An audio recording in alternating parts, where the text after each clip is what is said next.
As. তাহলে এখানে একটা জিনিস লক্ষ্য করো যে এখানে লাইক অথবা অ্যাজ কোন সিমিলি কি জিনিস? A simile is a comparison of two things using the words like or as. Simile তুলনা করবে কিসের সাথে? দুইটা বস্তুর সাথে লাইক এবং অ্যাজ ব্যবহার করে।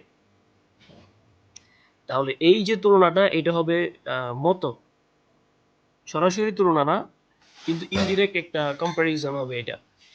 ইনডিরেক্ট যে কম্পারিজনটা হয় এটাই হচ্ছে মূলত সিমিলি।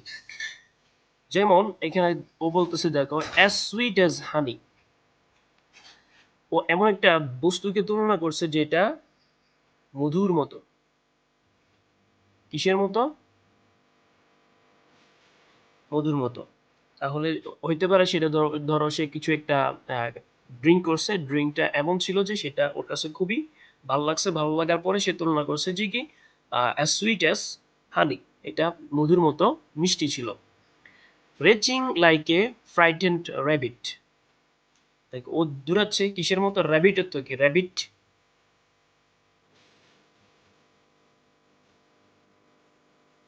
কে বলতে পারবা? খরগোশ। হুম, অনার্সে পড়ো, এইটার অর্থ যদি না জানো তোমাদেরকে এখন পিটানো উচিত। তারপর হচ্ছে মেটাফর। সিমিলারই আর একটা খুব কাছাকাছি একটা টার্ম, সেটা হচ্ছে metaphor. Metaphor describe something by saying that it is something else. মেটাফরও বস্তুর মাঝে কি করবে? সরাসরি তুলনা করবে।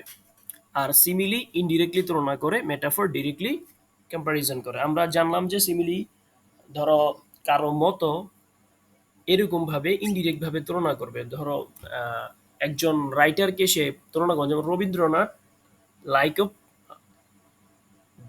মিল্টন বা শেলি, ধরো এরকম ভাবে আমরা তুলনা করলাম। তাহলে কি ইনডিরেক্ট ভাবে যেটাকে তুলনা করা হয় সেটা হচ্ছে সিমিলি, আর ডিরেক্টলি যেটাকে তুলনা করা হয় সেটা হচ্ছে মেটাফর।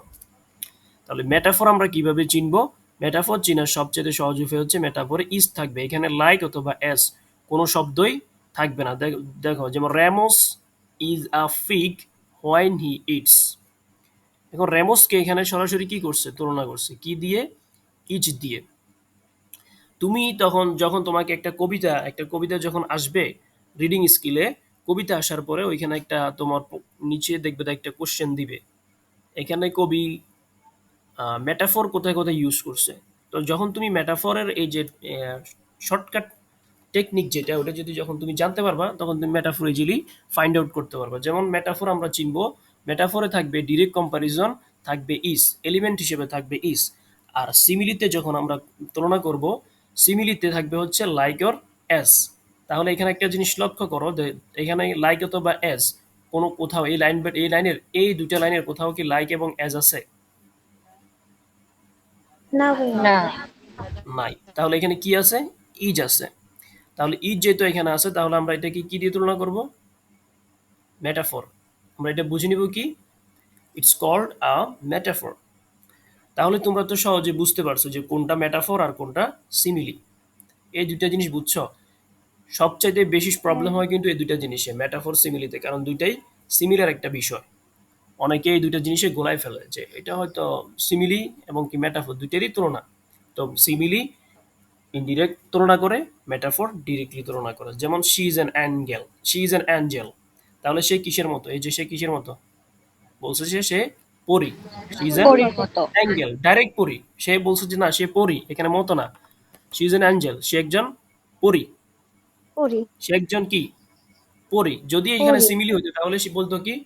শি লাইক, ইজ, হ্যাঁ, she like an like angel. English থাকবে না, শি লাইকস অ্যান অ্যাঞ্জেল, সে পরির অ্যাঞ্জেল। মতো। হ্যাঁ, এখানে ইজের জায়গায় থাকতো লাইক অথবা এস। তাহলে এখানে ইজ লাইক অথবা এস দুইটার কোনোটাই নাই, এখানে আছে হলো ইজ। যেহেতু ইজ আছে, এটা হচ্ছে নিঃসন্দেহে undoubtedly it's called a metaphor. Metaphor. নিঃসন্দেহে এটা কি? মেটাফর। এখানে সিমিলি এবং মেটাফরে কিছু কম্পারিজন দেওয়া আছে দেখো। A comparison between two different things. Metaphor কি বলছে? A comparison between two different things without using words as or like.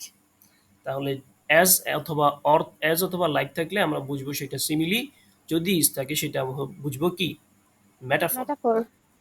Simile use connecting words as, like and as, আর metaphor do not use connecting words. মেটাফরে কি থাকে, হয়তো বা is থাকবে, এটা হচ্ছে আমাদের শর্টকাট চিটার উপায়। যদি ইজ না থাকে ডিরেক্টলি তুলনা করবে। তুমি আগে বিষয়টা কম থিঙ্কিং করার চেষ্টা করবা যে এইখানে কি ডিরেক্ট তুলনা করছে নাকি ইনডিরেক্ট তুলনা করছে। ইনডিরেক্ট আমরা বুঝবো লাইক এস থাকবে, যদি লাইক এস না থাকে তাহলে সেটা মেটাফর।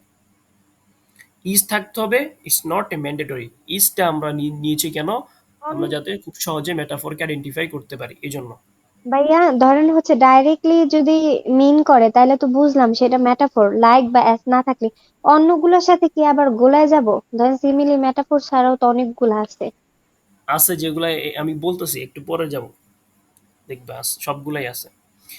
টু আচ্ছা, point a picture and give an example. তো to point a picture for the reader, আচ্ছা এগুলো এত কিছু আমাদের জানার দরকার নাই। তো আমরা শুধু দুটো জিনিসই জানবো, যদি ইজ থাকে মেটাফর, যদি লাইক অথবা এস থাকে সিমিলি। যদি ইজ নাও থাকে, লাইক এস না থাকলে সেটা হচ্ছে মেটাফর। ওকে। ওকে।